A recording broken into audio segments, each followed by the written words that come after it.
What a beautiful morning. What a beautiful day it is here in Lagos, Nigeria. Can we take 30 seconds to just give the Lord a big shout of praise for the opportunity to be in this building, and for those watching us online from around the world. Just savor this moment, savor these 2 days that will shift your minds, that will be life-changing for you. Stay open and know that something is really going to happen. God bless you. Thank you for being here. Please, you may be seated. Just amazing. We get to do this. We get to be alive. I mean, how many years of COVID and all of that? And we are just so grateful. Friends, enjoy your life. Enjoy every moment because you are here for a purpose. And very quickly, will you celebrate with me, the convener of this great meeting, my husband, Sam Adeyemi. Thank you for leading us well. And we just heard him now, and I'm excited to listen to also the rest of our speakers. And we must move very quickly. Oh, wow, what a beautiful day. Let me look at my time. All right. So we've been talking about what? Mind shift. And it's all about leadership. That seems to be the buzzword now. Right? And what other buzzwords do we have? But that seems to be huge at a time like this. We have other buzzwords like what? Serve breakfast. All those things. All those negative buzzwords will change when we can lead well, when we can be healed in our hearts. And I tell you, something is going to change here for you and in your minds. But very quickly, I want to appreciate we have some schools represented here because we wrote to secondary schools to come join us. It's about the future. It's about the youth. And I'm excited about that as a bridge, as someone who's a bridge between the young and the old. We have to welcome the young continually. You see, we may not be able to prepare the future for the young people, but we can prepare our young people for the future. Did you catch that? We may not be able to do anything about the future. The whole world is going crazy, and that is not anything new, because it says darkness will cover the earth and gross darkness the people, right? But it says you will what? Arise. So can our youths arise? Can we prepare them for an uncertain future? Rather than complaining about the future, where's Nigeria going, where's the world going, where the wars and everything. The Bible says there will be wars and there will be rumors of wars. But how can we prepare our hearts to and be ready and to embrace and to navigate the future that is ahead of us? So we're grateful that we have Oregon High School here. They are neighbors, they're right there. Where are the students? Good, give a big wave. Stand up, let's celebrate them. Wow, look at them. They are in school. This is school time, so they're in their uniform, okay? But we figured out, please be seated, we figured out that because this was 9 to 2 every day, they can get in here in time and still get back to school, and the parents can still pick them, right? How cool is that? And for the teachers that came with them as well, that's even better, because there has to be, you also have to have that mind shift to be able to accommodate them and lead them into the future. We also have the Air Force School, Ikeja. Cantonment from the barracks. Where are you? Stand up, wave your hands. The Air Force School. Look at you. You are blue. And your teachers and your leaders, all you hear on these 2 days, let it affect you and take it to your colleagues that couldn't come, right? So that you can shine bright as our future. God bless you. Anybody else? Any other school represented? I think the rest are still coming. If there's any school I didn't mention, say we are here. Oh, stand up and tell me. I don't know, what school is that? Thank you for coming. Thank you for coming. And you might say, why secondary schools? Why not? Why not? Because the future, the young are really our hope. And we must break the cultural barriers that exist between us. So the title of the subtitle I've given to my message or my word at this time is The Shift at the Well. The shift at the well.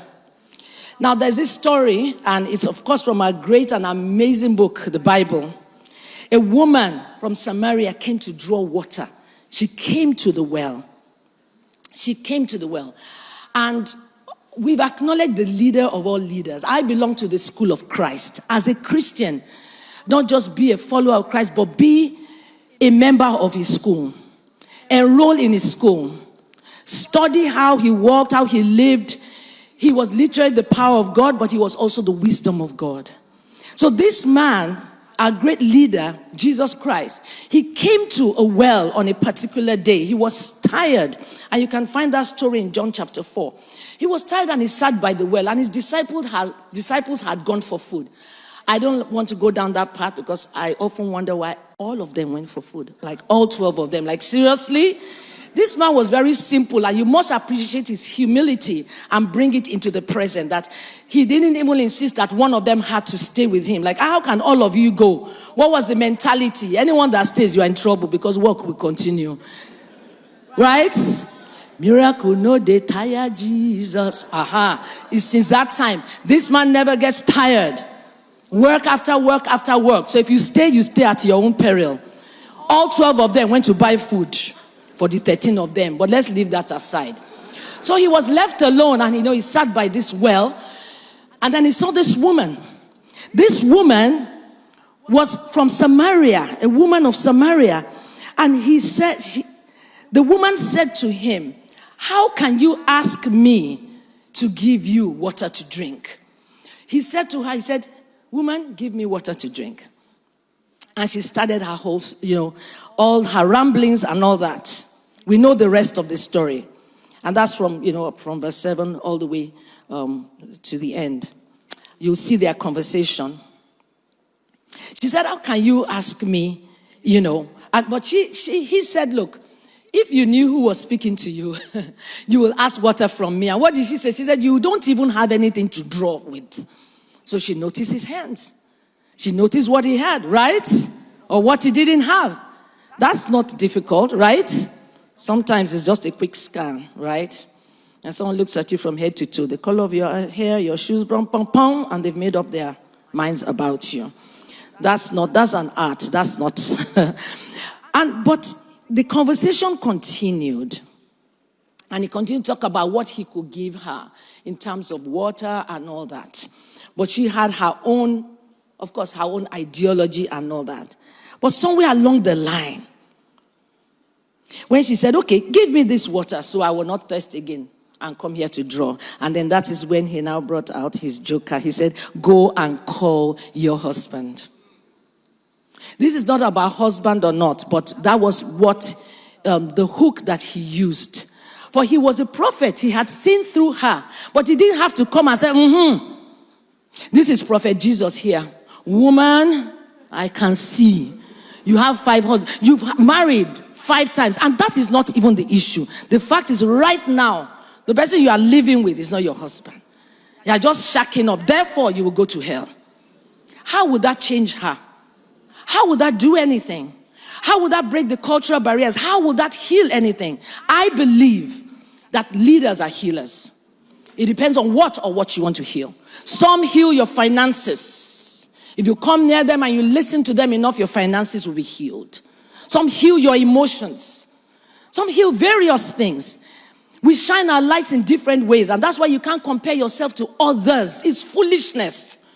Because your calling is not mine. Your race is not mine. What you are called to heal is not what I am called to heal. What you see and stands out glaringly to you is not what stands out glaringly to me. If you have an issue with my dressing, maybe you are supposed to be my what is it called? Image consultant or tailor or whatever. So rather than criticize, come close and say, hey, do you know I can do something about your packaging? Hello? Because you want to heal how I package myself. That is something worthy, and that is a work right there. Hello? And so he noticed that about her, and he began to engage. But I like this story. It resonates so much with me because it's conversation. It's non-judgmental. It's breaking cultural barriers in a silent way. She said to him, how is it? When he came and said, give me water to drink. She said, how is it? Her first words are, how is it you being a Jew should ask me, a Samaritan? You should not even, we don't talk. Hello? We're not even supposed to be having this conversation. But he was a bridge builder. He was love, and he is love. And love finds creative ways to reach people. People that are not like you. People who also are human beings and need the love and need the empowerment and need the lifting from where they are. Hello? And it's a skill to learn. It's also something to ask for the grace to be able to. Because in this world, we will find ourselves in places where we are with people that don't maybe think like us or look like us. Hello? And this is happening. This is fast happening right now, even with the Jackpot syndrome. So that's free of charge for someone right there. Don't go there and have culture shock. But when we talk about cultural barriers, he overlooked that. He broke that protocol in order to heal her soul, in order to set her free. This woman was a leader. Leaders don't always look like, how do I put it? I think by now we know that the picture of a leader is not always this, tall, huge-looking, stern-looking male or female. I know, by now we know that, right? Because even there was the story of David and the story of how the next king was to be chosen from the house of Jesse. And Eliab, the oldest, was there. And even some of the prophets, surely the Lord's, the next is before. And the Lord said in his heart, I have rejected him. But he looked the part. But it turns out there was this forgotten person in the fields keeping sheep. Hello? He didn't look the part, but that was a chosen leader. So it's not about how you look, but it's how you're the posture of your heart. And that's why we will be talking about heart issues. And that's where I believe that the crux is. Because, it's a matter of the heart. And so he started this conversation with her. And she thought that this was one of those other men. Just one of them again. Amen. You want to toast me? I'm gone beyond. Look, see, I've gone beyond all of that. And so she had an attitude, right? And she was going to cut him short and all of that. But he did not stop. He continued. He did not take offense because he had what? A mission. And if we're going to break the cultural barriers between us and the young people, we must be mission-minded. We must be love-minded. We must not be critical-minded. We must not be poised to, cut them down, look down on them, because we will not be doing ourselves any good. We must find creative ways to reach them and to say, look, we're in different generations, but how can we bridge that gap? How can we have conversations that will bring us into their world so that they can learn from us and we can learn from them? Hello? I hope I'm still with you. So at this well, there was a shift. There was an exchange that happened. Sometimes what you think you get at your destination is not what you expect. She went there to draw water, ordinary water, but she found life at the end of the day. She found her calling, she found her purpose. After searching for it for so long, because she searched for it in men. Marriage is good, but how come her marriages kept failing? Hello? How come her marriages kept failing? You would almost quickly think that she was the problem, right? Because she was the common denominator in all these 5 marriages that did not work. So can she really blame it? Can she really say, it's men, it's men, it's men? Or is it her that has something that is not healed? Of course, something in each of those partners too, right? But 5 is a lot. Until she decided no more. And when she decided no more, she didn't even have the esteem to maybe stay single. Right? She still had a man. In the bed. In the house. The only thing now is that she felt she was wiser and there's no need to tie the knot. Hello? But how are we going? We're not bashing this person. A healing mentality, when we from whatever perspective of what we do, is the way to go for leaders. If you want to be the president of any country, you must be thinking, how do I heal my nation? If you want to be the head of any organization, you've got to think healing, because you are solving problems And there are human beings in there that you will interact with. This woman was a leader, but her potential was not, had not come to light, to fruition. Her light was dim because she was in the wrong place and she needed to be set free. Tell your neighbor, be free.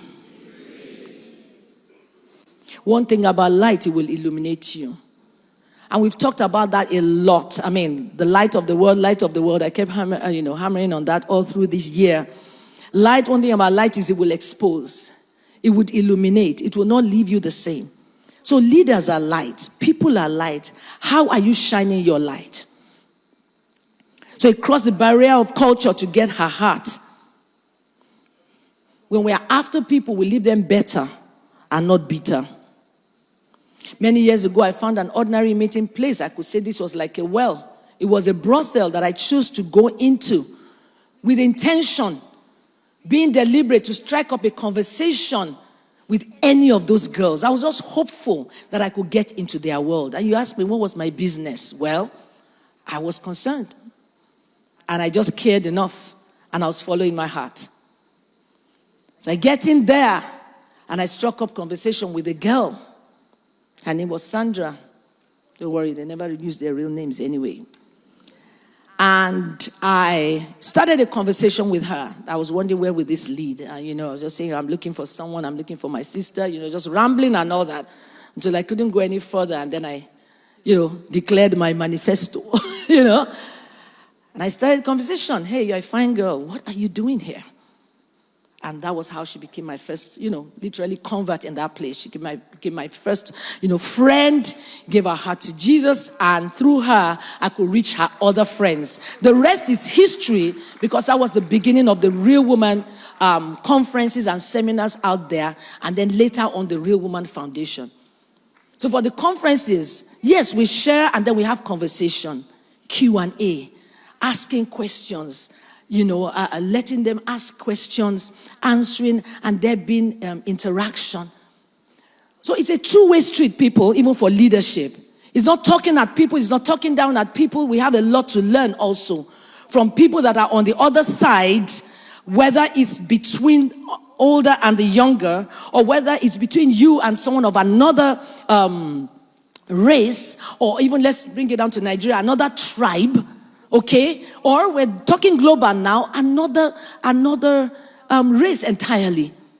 Hello? If you want to go and live in Australia, think about it. How do they think there? What are their behaviors? We're not saying you should totally not be yourself again and stop being a Nigerian or stop being an American or whoever you are. But take the time to get into their world, to find out how they operate. That is love. And that is breaking cultural barriers. And with that, we will be able to lead effectively. You can't lead people that you don't know. And that's why sometimes you have to take the pains to learn the language. Hello? To learn the language of where you want to go and live, or whoever you want to live with, deal with. So does it mean we have to learn the language of the youth? Yes. Someone's like, oh, you're already cringing. Because you're like, I can't even get over some of their slangs and abbreviations. It's not that deep. Just have a mindset of humility. Calm down a little bit. Hello? For a long time on social media, I think it was Instagram, I would see POV. I didn't ask anybody. But one day it dawned on me one day that it meant point of view. Am I right? Just care enough.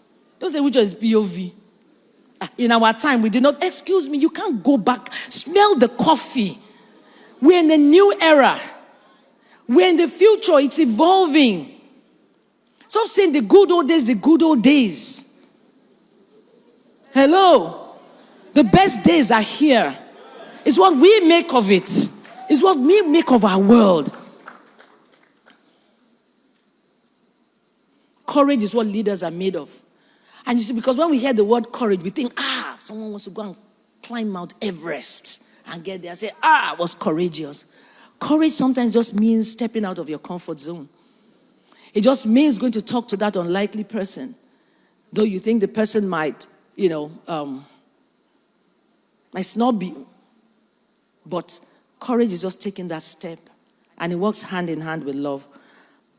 And so let's zero in on that woman by the well. She was a potential leader, but her insecurities were not helping at all. Until we heal our subconscious minds and we renew our minds and our innermost beings, we will not be able to lead effectively. We will not be able to lead maximally because there will always be a cap. For many of us, things have happened to us over the years. Words were spoken. Actions, certain things were done to us at a certain time, in one way, or even in many ways. And that sank into our innermost being, and we carry on with life like that. So we're in places of leadership, we're in places of authority, we're in places, whether at home, whether in the family, whether at work, but there's this thing on the inside, and it's called the low self-esteem. It has to be healed. It has to be dealt with. And sometimes it's not just about chanting, I'm the head, I'm not the tail. And that is important because affirmations are good. But you have to be intentional about knowing that something happened that broke you. Your heart was broken. 1 time, 2 times, 3 times. How many times? That little heart, it could have been when you were 5 years old. It could have been when you were 16 and now you are 40. Hello? We have to go there. Because if we don't go there, we will have that form of leadership. But there'll be little power to back it up. There'll be that form that, a new leader has come. But then we are dashed again. Because the person is still what? Human and unhealed. Until we go to that place and let healing happen, we will not be fully free. This woman was excited because she said, come see a man. She dropped her water pot and she went to town. Said, come see a man. This man has healed me, he's helped me. He really set me free. Different from the other men that I thought I could use to cover up, to placate the pain in my heart. Hello? And so talking even about marriage, if you're not healed, you bring that into a marriage and it will be a struggle. So get healing, get that restoration of your esteem. We look around, many leaders suffer from a poor self-esteem. What are the signs? Comparison. Cutting people down. If you cut someone down, it doesn't mean that you're going to be taller. But many times these things are done unconsciously. They don't plan to do it. You don't plan to do it, right? Because I'm talking to leaders here. We are all leaders.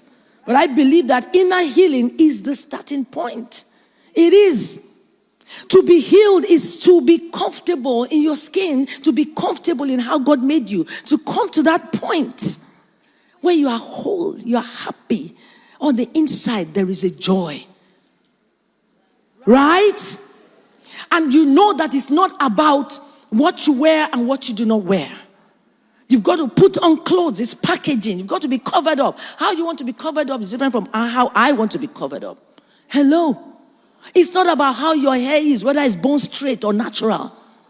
It's about you understanding that those things don't make you. Hello? And for sometimes it takes a journey.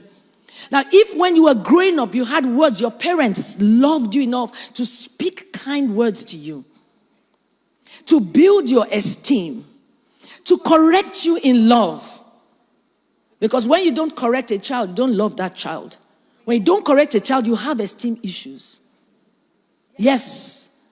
You want that child to love you, like you, but that's in the short run. In the long run, the child will hate you. Because you didn't tell the child the truth. You eagerly wanted to be so liked. And that also is still coming from an unhealed place. Hello? And that's why we see our Master Jesus. There were times where he was, soft, right? And there were times when he was hard. But it's still all what? Love. There were times he held a whip and went into his father's house and turned the tables. And said, you have made this place a den of thieves. But it's a house of prayer. It's not what it should be. He didn't pass on by and say, what is my business? The world is your business. The earth is your business. He said, the earth he has given to the sons of men. He gave us the earth. He said, take care of it. Because he said to Adam, he said, have dominion on this earth. Right? And he gave the woman too. So we are included. He didn't say dominate her. He said dominate the birds of the air, the fields, the animals and all that. He didn't say dominate one another. He said together, with that synergy and that cooperation, do amazing things. Both genders are to work together. Hello? To bring flavor to the earth. Whether in a family, in a marriage situation, whether in an organizational situation, whether in a sibling situation in family, whether, in any situation, whether in excellent leadership conference, hello? We have male and female. Not right? Let me say no more. For balance, and not just to be politically correct or whatever, but we truly believe that each one carries a flavor in how they are wired and in their journeys, in their experiences, in their revelations, and they will deliver what they know. I won't deliver what I don't know. Hello? And because I'm not sent to everyone, this message may not be for everyone. Maybe the speaker coming after me is the one that will do it for you. Boom, like, strong one. Strong meat. Slides and all of that. And that's good. I use slides too sometimes. But be open and less judgmental. Courage. Overlook what people say. Overlook the naysayers. Naysayers are doing their own assignment too. Do yours. Confidence in who you know, who you serve, who you belong to. People are more important than things because people have souls. Let healing begin from our heart. Let's look more closely. Let's look intently so that we can lead with love, with empathy, with conscience. And I know and I understand that we are all wired differently, right? Some people are more, more sensitive than other people. And that's why we need one another. That's why we need to be, at table together, right? Not just the same kind of people, but someone there could be different and have a different voice. Hey, have we looked at it this way? And the rest should be like, why do you even think that way? Because of how I'm wired. That's just it. And so we need our voices together to help us. No one has all the answers, and no leader should dominate another leader. Right? Because what you have, I may not have. And when we bring it together, we're able to confront the future together. One of the things I really love doing a lot is scenario playing. I used to do that a lot. And my husband knows that. I mean, even early into our marriage. And he said, why are you thinking negatively? Or why? I don't think negatively. I think positively. I actually came from when I gave my heart to Jesus, I came from a fellowship that was big on faith and love. So I'm from that faith background. But sometimes I'm practical enough to think, what if this happens? Hello? What if this happens? And because of that what if, I prepare for that what if, but still hoping that it won't happen. So it's all good. It was very natural to me. Fast forward to many years after. My dear husband went to, get a PhD, a master's first and a PhD in strategic leadership, right? Sweetheart. And then he said they told them something called scenario playing, that's what I've been doing since. I said, I didn't know what to call it, but I knew it was right. I knew it was right. But I didn't know what to call it. But I was already working in it. And so in our organizations, whether Daystar, whether Real Women, we represent various organizations that we sit at. But especially Daystar, even while preparing for ELC, you need to see us sometimes. It's the management meeting is quite big. It's not just the pastors. We have head of HR, head of our account, and head of the music, also join us. And we sometimes slug things out. Down to logo, down to what, and all of that. And we have to think that way as leaders. I just came back from my meeting. It's called the Breathe with Nikki Adeyemi. It's not a conference, it's a retreat. It's a 5-star retreat for women leaders, women in leadership, or women in general, to rest, refresh, know their worth for 4 days and go back to their families or to their organizations or wherever they came back from, refreshed, changed. And though it may not look like they have a new handbag, but I always say your heart, your spirit, soul, and body will thank you for it. And those who have been part of it have really testified to that. But it's amazing that we realize that if we don't have that worthiness or esteem, we'll keep thinking things are too big for us to enjoy. It's not about money, but it's about don't enslave yourself to work. How do I put it? Don't be a slave of all of that. Have the right balance to live long, to breathe, and to grow. And so a major part of it is, for the first day, it's coaching. I coach these women in an intimate way. Not too many for a start. This is just the second one that we had, and it's growing. But it's about coaching the coach, coaching the leaders. That's the phase I'm in now. I believe that's the phase my husband is in now. And I had to wrestle to come to that agreement and that understanding, because I had struggled with it for such a long time. But I realized that Jesus coached the 3. He had 12, he coached the 3. He coached the 12. And then he had the masses, the 5,000 that he fed, right? He took the 3 to the Mount of Transfiguration. It was called Mount of Transfiguration because of what happened there. He said, come with me, you 3. You are the kingpin. I must pour into you. Hello? What was he preparing for? For his exit, so that they would carry on the work. So I remember over the years, my husband would say, you're a coach, you're a leader of leaders. Leave this, I'm not leaving. Missionary, I will go. Costa Rica, I will go. I will go preach live. But what I realized God was wanting from me was that that's okay to continue to do that, but you must move to the level where you pour into leaders and they pour into others. Sometimes you can be so used to, and it's not like I love crowd and stuff, but it's just very powerful to preach, to see lives changed. But also, how about taking their own leaders, pouring into them, and they can really preach and speak to their people. But this was the model I saw. Jesus ministered to the 5,000. He ministered to the crowd at large, right? But he also had the 3. And he also had the 12.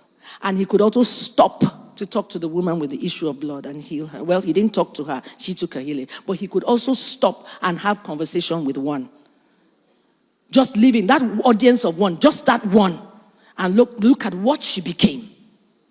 Look at what she became. So these are various stratas, these are various levels. But the thing is that, I realized that during that time, and that was about, when I reached out to that brothel, and that, got into the world of brokenness in the family. Many of them came from broken homes. looking for job opportunities. They found it easy to go into prostitution because they thought, hey, I've been raped by my uncle. Well, fine, I can do it for money.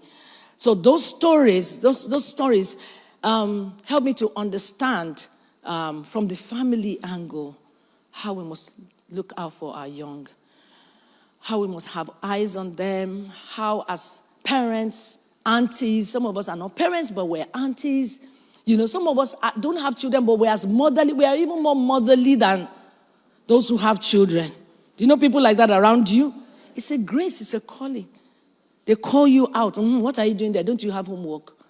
Meanwhile, they're not your mom, but they just have that grace. Let's have compassion for these young people. So important. They've seen all kinds. And as parents, don't be harsh on yourself if you haven't been able to do it all. It's a very daunting assignment we don't talk about enough. We're hardly well prepared. Many times we parent how we were parented, and we didn't know we had to get our healing and our esteem restored before bringing a new one into the world. Hello? But then we don't. We go on, we bring a new one, and then the cycle just continues. Hello? But this generation, if you notice, they are breaking the trauma. They are saying, Mom, don't talk to me like that. And we think that's rude. We're like, hey, in our own time, hey, sleeper, wait. There's this thing on social media, Nigerian moms. They even hardly talk about Nigerian fathers. Please, let Nigerian mothers breathe. Hello, help us. There's a lot of pressure on moms, on women, and there's a lot of pressure on men too. Don't cry, you're a man, hold it in. But there's also a pressure on women too. Work, provide yourself. You give your man sex, do like this, have straight hair. There's a lot of pressure. And we're transferring this pressure on our children.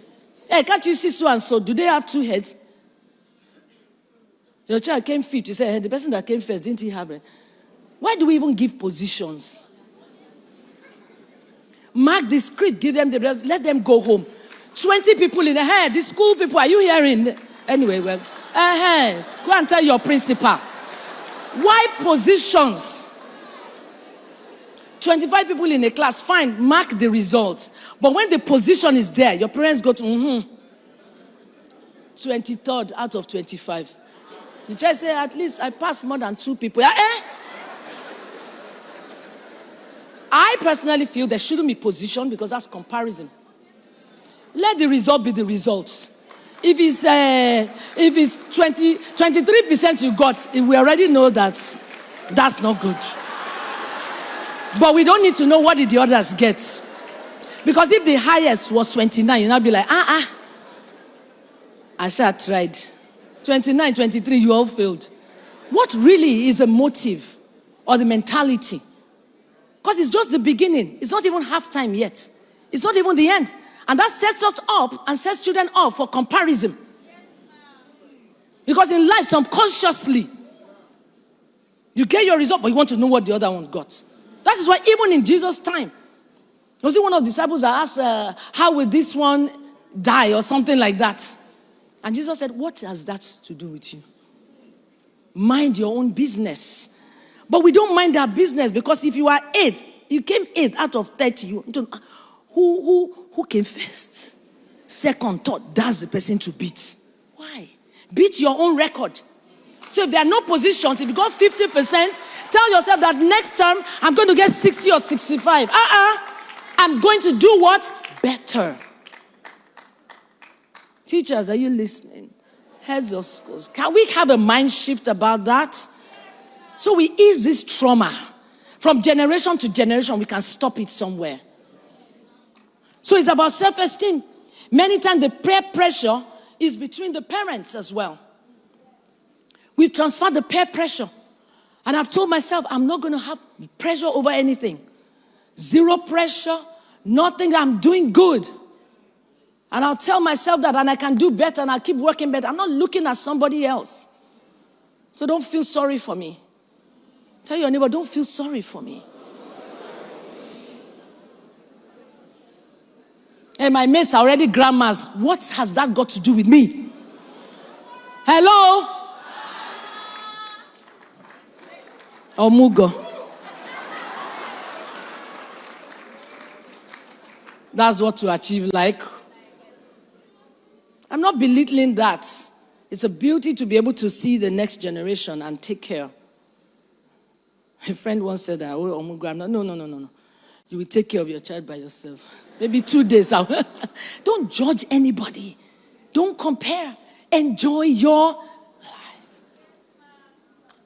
Thank you, Jesus.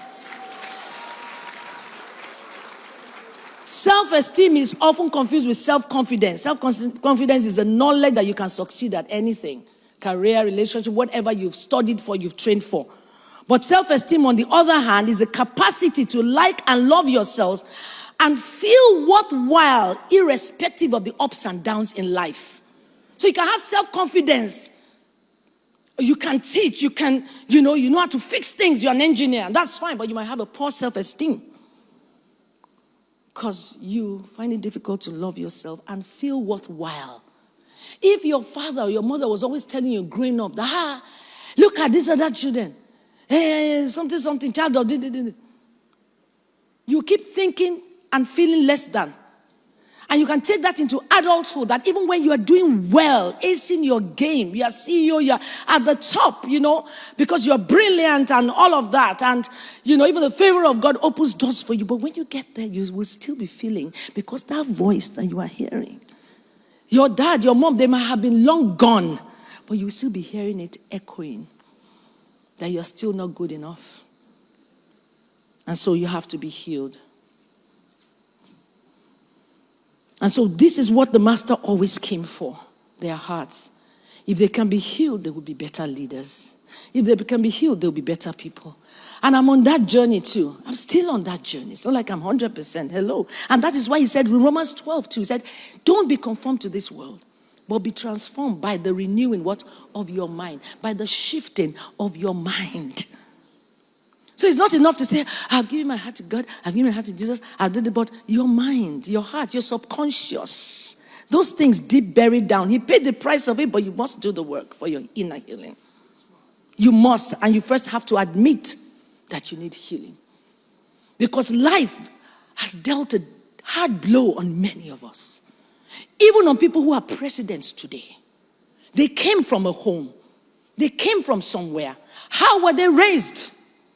How was this man raised? How was this woman raised? Maybe one was raised in such a way that the parents could not even talk to them.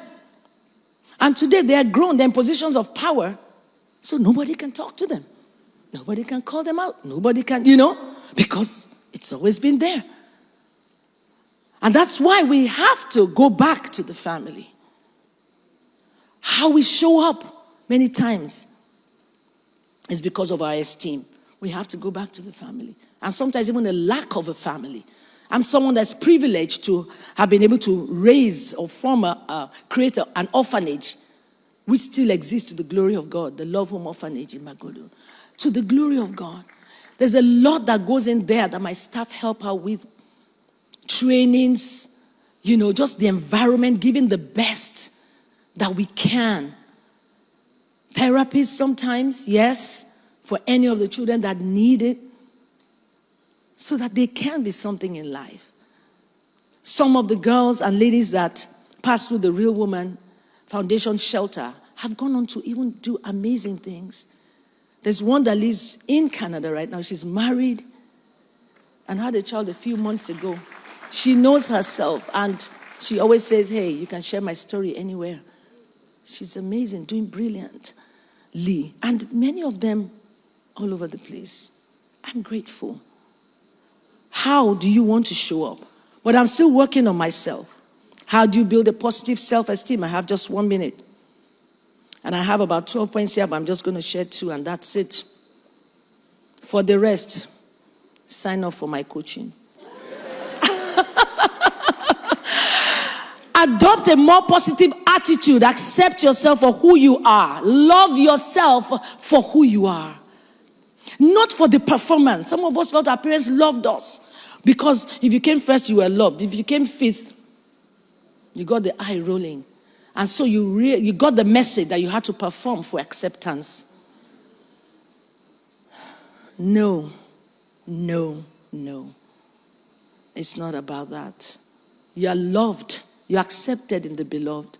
There's one who accepted you ahead. So have a more positive attitude by accepting yourself. Then you'll be able to accept others. It doesn't mean you'll be a yes person to say yes to every idea. It means that when an idea comes up in a meeting or in the family, you don't just shoot it down. You are courteous enough to say, hey, okay, I hear you. And that's good. Thank you for that suggestion. But you see, I see it another way. And then you add yours. It's and, not but. You don't cancel someone to put your own on top. And many of us do that in meetings. We shut people down. Mister, say your own. Let others say their own. They're saying what they know. They're saying their truth. And before the meeting ends, they may change their own mind because you've come in a courteous way. Once, some years ago, I was chairing a management meeting some years ago, and my husband wasn't around, and that was many years ago. And we had the meeting, and I think it was before we started or when we ended. I just said this question. I said, does everyone feel loved? They were looking at, like, hello. We have few female on our team. The men were like, and one of the pastors, on the team, one of the heads of units there in the staff management team said, we all feel loved. We all feel loved. I'm like, hello, say yours. And because we're going to go round. If you feel loved, that in this organization, say, I feel loved. Then drop yours because I'm going to go round. By the time we got to the sixth person, it was like tears. It was just literally. I mean, for a man to be in church, I said, like, well, I feel. And he said it's true. And there were apologies said on that table that day. And that was it. And I was out of here. That's just the way I'm wired. It doesn't mean I'm perfect. It doesn't mean I'm always loving people. Hello? When I'm hurt, sometimes the mean side comes out. But I'm like, Nikki, calm down, calm down. We all have the tendency to be mean. Hello? But you just have to be aware. I know when I'm being mean. I'm like, Nikki, this is not you. Right? Because sometimes you say, all this love. I don't want to be a pushover. Hello? You talk to yourself. Be real. Be frank with yourself. Be honest. Have that conversation with yourself. So I'm talking to leaders because I think my passion is for leaders, especially women, but of course men too. Men too have gone through a lot. Men don't talk maybe enough about some of the things they went through. I think there are men who are abused by houseboys too. So we all need healing. Because when we are healed in our esteem, we can be better leaders. The second one I'll give you, surround yourself with people who lift you up and are positive. I know some of us have the pessimistic leaning, temperaments that are more judging, and that's part of our wiring. But we can make the effort if we are aware, if we are conscious of it, right? And then we can all lead together. In spite of all that is going on, and it's so sad, I don't want to go into all of that, we can make the world a better place by helping people to heal and not adding trauma to the trauma they already have. How will you show up in 2024? How will you impact this uncertain world? What have we seen in 2023? What do we know 2024 is going to present? More wars? More? I'm not a prophet of doom. But the thing is that if it goes more in that direction, what kind of person are you going to be? A fearful person that would hide? How are you going to show up? Show up healed. Show up as a solution provider. Show up to catch those who fall. Rather than denying the fact that there will be no war and everything will just be beautiful and, we're not in heaven yet. Leaders, it's time to step up, including the young. God bless you. Lord, I thank you for everyone under the sound of my voice, whose heart is broken, whose heart is bleeding. Leaders young and old, too old and accomplished to acknowledge their pain and their shame. Let the cloak of shame be removed. Let the cloak of shame be removed. Be liberated. In the name of Jesus. Let it be a new day for as many as need this, Lord. Let them find healing because it flows from your veins, Lord.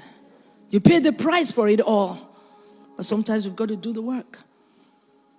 To search and go to that place and search deep so that the subconscious mind can be healed. You're fearfully and wonderfully made. You're a voice of strength, a voice of hope. So your voice should not be dimmed. You're worthy. You're good. You deserve the good things of life. The earth He has given to you to dominate, to impact, and to enjoy, to spread His love to whatever sector that you are called to.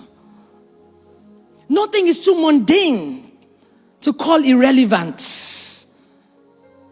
Please step up. Quit feeling sorry for yourself. It's time to go beyond. It's time for healing. I pray for healing for everyone, even in our nation, from the president to the least person who says he doesn't need healing. That people have all the good things of life doesn't mean that there's a void somewhere. It doesn't mean. How were they brought up? What was the life? The struggle, the fight to get to the top. Dog eat dog. All of those things. May our compassion be released. Thank you. When thieves are caught and thrown in jail for embezzling money or whatever, and they go to jail, jail is supposed to be a restorative, corrective place.